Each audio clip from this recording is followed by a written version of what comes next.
هو انت بتعمل ايه؟ بلدت واعجن في موضوع عادل امام.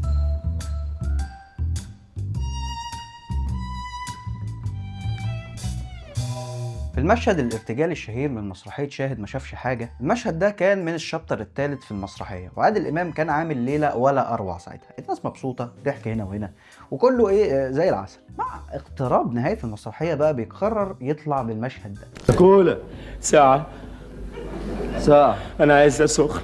وعشان تفهم براعة الممثل اللي قدامك في الارتجال تقيمه من خلال شيء مهم جدا، ألا وهو الاستماع. يعني اديله ظهر يعني ولا ايه؟ لا بص انا هقول لك افهمني. من اهم تقنيات الارتجال المسرحي او الارتجال عموما هو مهارة الاستماع، وبتنقسم لشقين. اولهم انك بتكون مستمع للشخص اللي جنبك على المسرح او الشخصية اللي هتساعدك في اكتمال التخيل بتاعك. انت بتفرض تخيل والشخصيه اللي جنبك بتساعدك ان انت تكمل فيه. تانيهم انك مستمع للجمهور في المسرح، وانت بترتجل بتبقى بتفتح ابواب لسكك مختلفه او خيالات متنوعه، بتشوف انهي باب جاب صوت ضحك اعلى وبتقرر تكمل فيه، وده طبعا بيتطلب مهاره عاليه جدا. تعال ناخد مثال مش هنبعد، مثلا التخيل الاول لما كان بيسال الكاركتر اللي معاه بتاخد كام في الشهر. طب بتاخد كام في الشهر؟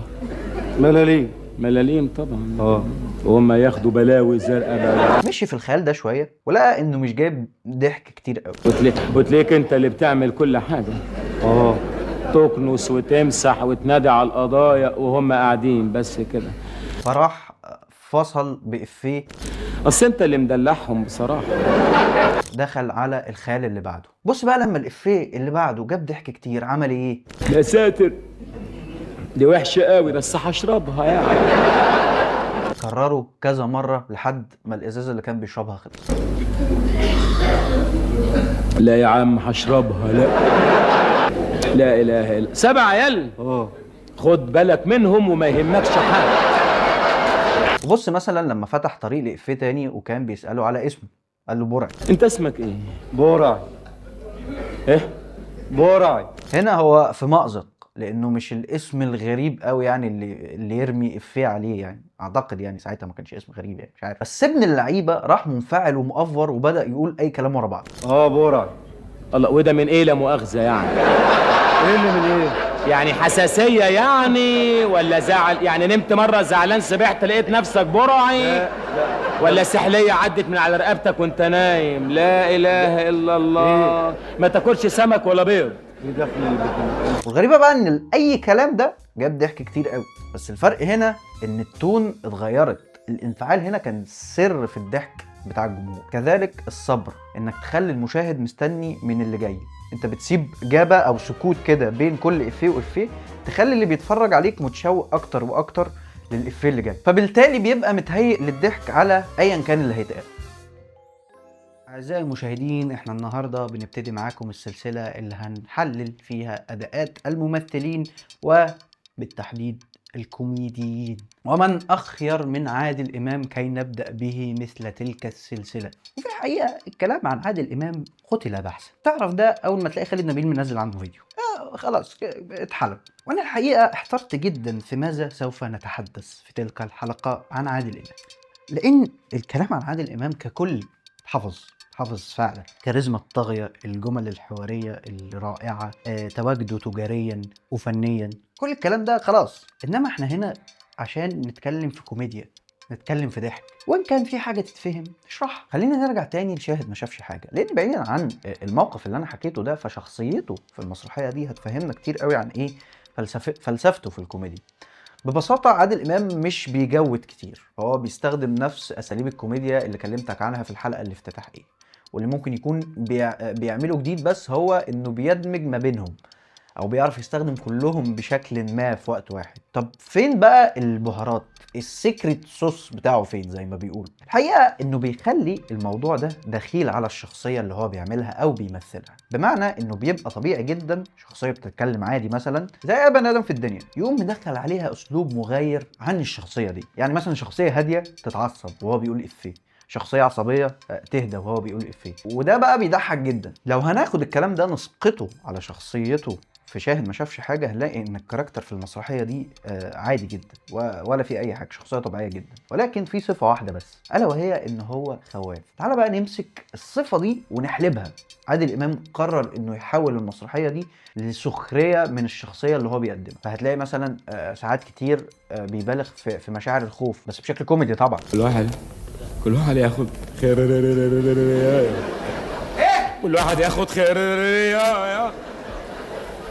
كذلك فكرة ان عادل امام بينتصر للإفيه اكتر من اي حاجة في الدنيا، وانه يرتجل لدرجة انك لما تشوف المسرحية غالبا هتلاقي ان من الساعتين ونص بتوعها عادل امام بيرتجل في ساعة منهم، وده عشان هو عايز ينتصر للحاجة اللي هو بيحبها. هو بيبقى بيتكلم عادي بطريقته الطبيعية وفجأة يقوم مدخل الاساليب دي على الكاركتر بتاعه، كل الاساليب بقى اللي اتكلمنا عنها قبل كده. عشان افهمك اكتر اللي بتكلم فيه تعالى نعمل مقارنة سريعة بين عادل امام وواحد زي سمير غانم في بدايتهم. طبعا سمير غانم مثلا لو معهوش حد يفرش له وهو يرمي من بعده ويكمل معاه مش هيعرف يخلق ضحك، لان في بدايته كان مع الثلاثي فكان متعود ان في حد بيعمل ايه، بيسند معاه. وبرضه لو معهوش سيتويشن مناسب مش هيعرف يطلع بكونتنت. محمود السعداني في كتاب المضحكون كان بيوصف سمير غانم بانه كداب زفه، وده عشان نقدر نقول انه كان اكتر واحد من الثلاثي بيبذل مجهود، خصوصا في وجود الضيف احمد وجورج. سمير غانم في الفتره دي كان لسه ما طلعش قدراته الحقيقيه في الضحك، كانت موهبته مستخبيه وسط الثلاثي، وده اللي خلى السعداني يوصفه الوصف القاسي ده في كتابه. وفي الفتره دي عادل امام كان منطلق بسرعه الصاروخ، بيشكل شعبيه كبيره في المسرح والسينما والتلفزيون، ومنتشر وبيشتغل كتير، وده اللي خلى محمود السعداني في نفس الكتاب يوصفه لما قال: ولا شك ان عادل امام هو ابرزهم واقدرهم واشهرهم وانجحهم ايضا، فهو شديد الانتشار يحتل في السينما منصه عاليه الارتفاع، وهو في المسرح قليل الظهور، ولكن الطلبات من الفرق تنهال عليه ولا الرمالي بتاع العيش ايام زمان، وهو بحق ممثل هذا الجيل من العيال ونائبهم في المضحكخانه الكبرى.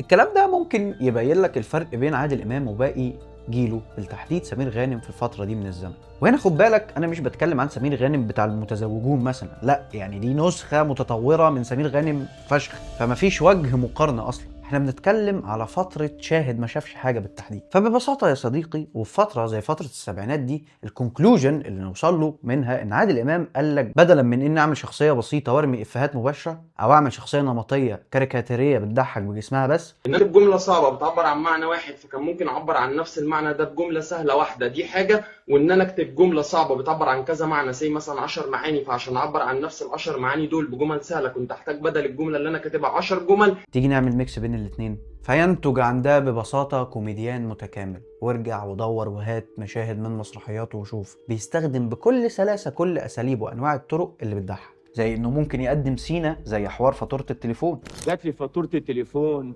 فيها مكالمات زيادة ب 18 جنيه. السينة ببساطة هي إن الممثل يقف على المسرح ويعمل ستاند اب كوميدي، إنه يقف يحكي حكاية. وفي السينة دي بقى هنلاحظ شيء مهم جدا، عادل إمام عمره ما هيطول في سينة معينة، على العكس هيحاول يخليها قصيرة ومكثفة جدا عشان يقدر إنه يدي الحق لباقي الأنواع في السينة دي. هتلاقي عادل إمام قاعد لوحده جنب أرانب بيتكلم إنه جاله فاتورة تليفون غالية جدا، مع إن هو ما عندوش تليفون أصلا. ما العلم نادر لما بتكلم مع حد، أتكلم مع مين حصره، ثم أنا ما عنديش تليفون. فرشة الإفيه والإفيه كلهم على بعض مش أكتر من دقيقة أو 2. يعني مثلا فؤاد المهندس كان ممكن يطول في سينة زي دي كتير قوي، غالبا هيطول فيها ويرمي فيها أكتر من إفيه. أو سينة باريس لسمير غانم في أهلا يا دكتور، هو كله مؤتمرات ايه الصبح؟ الحمد لله واتكل على الله. باريس يا راجل، الناس ترانتانو محدش بينام يا زلمه. هيرمي فيها أكتر من إفيه في خلال ربع ساعة تقريبا، على عكس عادل إمام اللي هيفرش إفيه واحد ويرميه ويروح لحاجة تانية. وعادل برضه ممكن يستخدم أسلوب إنه يعيد الإفيه أكتر من مرة، واللي اشتهر بيه محمد نجم في فترة، بس عادل هيستخدم الأسلوب ده في مسرحية زي شاهد ما شافش حاجة في مشهد واحد بس، زي إفيه متعودة دايما هتلاقيه موجود في مشهد المحكمة مثلا. دايما متعودة دايما. انما محمد نجم كان بيكرر الإفيه بشكل متفرق في المسرحية كلها. وبرضه لأن عادل إمام بينتصر للكوميديا، فبعد المحاضرة اللي هياخدها في آخر مشهد المحاكمة من نظيم الشعراوي على إنه المفروض ما يبقاش خايف. أنت راجل مسالم بس للأسف أكتر من اللازم، أنت إنسان مش عارف أي حاجة أو يحدد أي حاجة لأنك خايف من كل حاجة. بيقرر إن هو يرمي إفيه وهو إنه يسلم على كل الموجودين وهو طالع من المشهد. شاكرين قوي على مع السلامه. وبعدين انا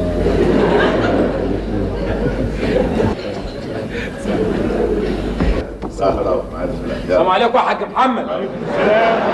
مع ان المفروض الحته دي تكون جديه، بس ما ينفعش، لازم اكتر من افيه يترمي عشان الايقاع الكوميدي ما يقعش. اهم حاجه الناس تضحك على اكبر عدد من الافيهات من المسرحيه. طبعا لو قعدنا نحلل بقى كل افيه بالطريقه دي اتفرش له ازاي وايه والافيه مشي ازاي، المسرحيه دي ايه مش هنخلص منها. بس تقدر من خلال المسرحيه دي انك تحدد القيم اللي عادل امام عايز يبني عليها الكوميديا اللي هو عايز يقدمها، انها كوميديا شامله مش مقتصره على نوع واحد بس من الافيهات. كوميديا معتمده على السخريه كسمه اساسيه، والكوميديا اولا حتى على حساب المضمون، ودي بتاخد بالك منها اكتر في مسرحيه زي الزعيم مثلا. بس تفتكر ان عادل امام هيكمل كده كتير في الكوميديا؟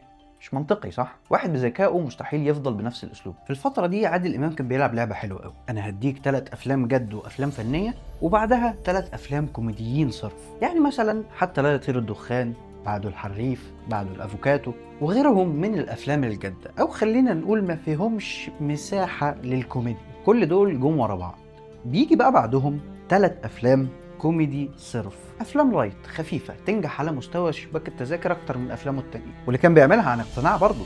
واهم فيلم من دول واللي بيعبر عن الفتره اللي انا بكلمك فيها دي من وجهه نظري، الا وهو فيلم عصابة حمادة وتوتو. واحد اسمه حمادة شغال في شركة سياحة بيعرض على مديره فكرة هتخليه مليونير، فبيقرر بعد كده انه يرفضه، ويلاقي بعد كده حمادة نفسه على الحديدة بعد ما كان عايش في طبقة اجتماعية كويسة. الفكرة بسيطة جدا، ممكن كمان نقول انها قصة مكررة من حاجات تانية كتير. وحس عادل امام هنا بيظهر في طريقته الكوميدية. هو هنا مثلا هيعمل مشهد بيسخر فيه من الجزار اللي بيبيع اللحمة بره التسعير، في تسعيرة نو لحمة، فبيعمل نفسه خواجة وبيخش يشتغل الجزار بيتلهي مع لبلبة في حاجة معينة كده يعني، وبعد كده من وراه بيلف عادل امام ويقلب الدور. وعلى هذا الحال طول الفيلم، سخرية تامة من كل شيء وأي شيء بلا أي هدف. هو ده الستايل اللي بنتكلم عنه في أفلام الفترة دي، أو نوع الكوميديا اللي اعتمد عليه باستخدامه زي ما قلنا كل الأساليب اللي شرحناها قبل كده، بالإفيهات بقى، بالمواقف، بحركة الجسم، بالسخرية من شكل حد أو جسمه. كل الكلام دوت ما كانش فيه حاجة بتفرق معاه، أهو ساعتها بقى ما كانش فيه بوليتيكال كوريكتنس والحاجات دي، فبالتالي المساحة دي من السخرية كانت موجودة. بيقرر للمرة الثالثة إنه يغير جلده تاني، بس المرة دي مع الثنائي شريف عرفة ووحيد حامد. المرة دي الناس بتضحك، بس مش عشان مبسوطة، بتضحك عشان تكمل. الفترة دي هو قرر انه يستغل جو عام موجود في البلد، وانه يضحك الناس على همهم الشخصي. مثلا المشهد بتاع السينما في فيلم المنسي. بقول لك ايه يا كابتن، الفيلم ده قصه ولا مناظر؟ مناظر. إفيه بسيط بس مرتبط مع الناس. زمان كان في بعض الاشخاص بيروحوا مهرجان القاهره مش عشان يشوفوا افلام، عشان يشوفوا المشاهد العريه اللي موجوده في الافلام الاجنبيه. بس النوع ده بقى من الكوميديا مختلف عن اللي كان بيقدمه قبل كده، كوميديا فيها بعد اجتماعي واضح جدا، وده يمكن اخطر انواع الكوميديا. الضحك اللي طالع من بطن الازمه. بس الكوميديا كانت بتلعب في المنطقه الامنه، ما كانتش تصادميه كفايه. ايه اللي خلاه يلعب في فكرة المنطقة الآمنة؟ اعتقد ان دي حاجة هو اتعلمها من تجربة محمود السعدني اللي اتنفى واتسجن اكتر من مرة. في قصة بتجمع الاتنين بتدل على عقلية عادل امام في المعارك. في مرة محمود السعدني كان بيتكلم في احد لقاءات مبارك مع الفنانين والمثقفين. قال السعدني ان الرئيس مبارك هو اول رئيس مصري يجي من غير ما يحبسه. وهنا يقرر عادل امام انه يرمي افيه ويطالب مبارك بحبس السعدني من باب الدعابة يعني. بس في الحقيقة الإفيه ده نقدر نقول منه عادل إمام إزاي بيبص على القضايا والمعارك، وبالذات إن عادل إمام من الناس اللي عارفين قيمة السعدني، لدرجة إنهم لما سألوه مين ممكن ينافسك في الكوميديا قال: من يستطيع منافستك على عرش الكوميديا؟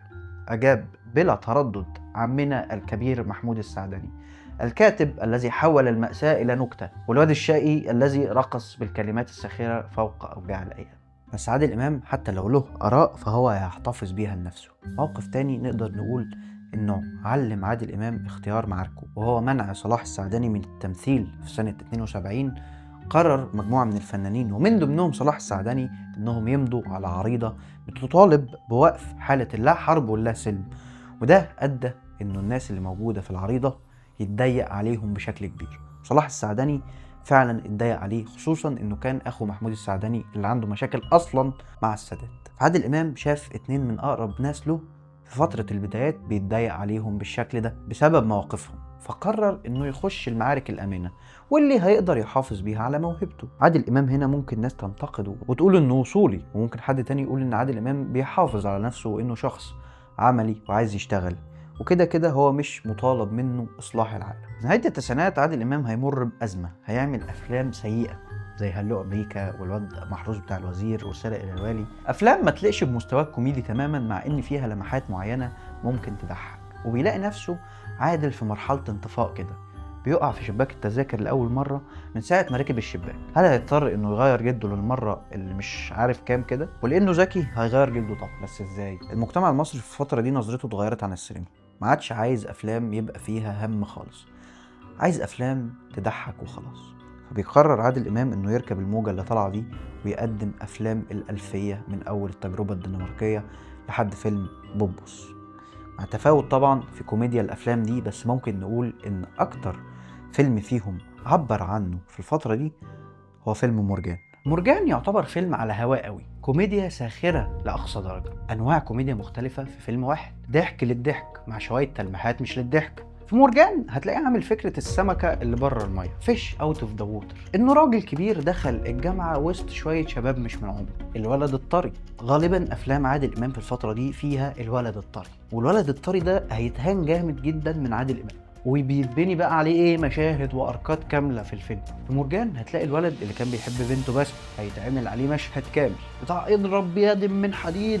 اضرب بيد من حديد، اضرب بيد من حديد. المشهد ده تركيبته ذات نفسها شبه دماغ عادل امام قوي. مرجان بيضرب الشاب الطري في مجتمع مش بتاعه، ووراه ناس بتدعمه وبتقول له اضرب بيد من حديد، وناس تانية على الجنب التاني شايفه ان هو عادي انتم مع بنته. في هنا انواع كوميديا مختلفه كتير، في نفس الوقت محافظ على فكره الضحك للضحك، ولازم طبعا السخريه من حاجات كتير في نفس واحد. وفي مشهد تاني، والمشهد ده حفر في اذهان جميع اللي اتفرجوا عليه او جميع اللي اتفرجوا على الفيلم عامه، اللي هو الشعب المصري تقريبا كله، والمشهد ده بقى ليه زي كالت كده، مشهد بتاع صديق يا حوده. المشهد ده اتعمل عليه كميه ميمز رهيبه جدا في فتره معينه من الزمن. يعني عموما عادل امام اكتر شخصيه ممكن يتعمل منه ميمز طول الحياه، واكيد دي حاجه يعني الناس اتكلمت فيها قبل كده او في الحلقات اللي اتعملت عنه. يعني ممكن نقول ان ابرزها انه شبه الناس، دي اكيد حاجه خالد نبيل قالها لك مثلا. بس تعبيرات وش عادل امام شبه تعبيرات تقريبا وش المصريين كلهم، او تقريبا احنا اللي بقينا نقلده. يعني محدش عارف، هو الموضوع اختلط، يعني الخيال اختلط بالواقع كده. هتلاقي الناس بتقلد عادل امام، انت بتقلده ساعات، فاهم؟ انت بتتكلم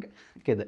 الراجل ده حتى في الافلام الجد وفي المشاهد اللي هو طالع فيها مثلا بيبقى بيعيط وامه ميته، فحتى لا يطير الدخان، حتى الموضوع تخطى فكرة السينما والمسرح والكلام ده كله، والناس بدأت تعمل ميمز عليه هو في حياته الشخصية. فتلاقي ميمز على صوره مثلا في فرح ابنه رامي،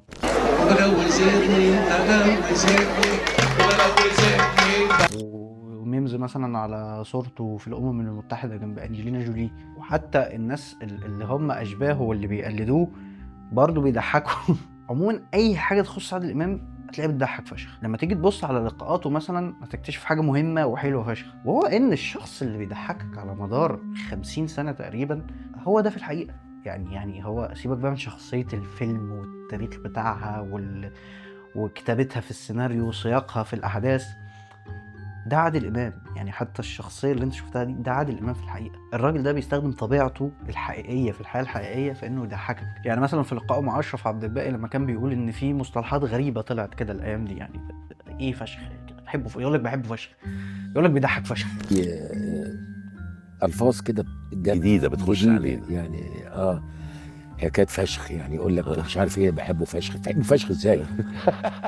انا مش فاهم يعني. وبرده المقابله دي او الكليب ده جاب ضحك، وهو برده بيستخدم نفس اسلوبه. هو بقاله كتير بيعمل كده، بقاله 50 سنه بيستخدم نفس الشيء عشان يضحك الناس، فمش هيغلب عليه شويه عيال كده طالعه جديد وشافوا كل انواع الكوميديا ومش هيضحكهم يعني. وده غالبا نابع من فكره ان هو بيحب اللي هو بيعمله جدا، فهتلاقيه بيستخدم نفس الطريقه من غير ما يحس. هل نقدر نقول ان كوميديا عادل امام اثرت عليه زي ما هو اثر عليها؟ اكيد طبعا، ما انا بقول لك بقاله 50 سنه بيستخدمها. بس لما تيجي تبص على الكلام اللي اتقال في الحلقه نلاقيها بتركز على 3 عناصر هدفهم كلهم الضحك. ممكن الضحك عادي يبقى مش اخلاقي قوي، وممكن يبقى فاضي ويبقى ضحك للضحك، وممكن يبقى كل حاجه. ولان عادل امام قدم كل انواع الكوميديا فخلته اكبر بكتير من اننا نحصره في نوع واحد. ده خلاه ببساطه مش بيضحك، خلاه بيضحك فشخ وبس كده. دي كانت كل حاجه عندي لهذا الفيديو. لو عجبك ما تنساش تعمل لايك وشير وسبسكرايب.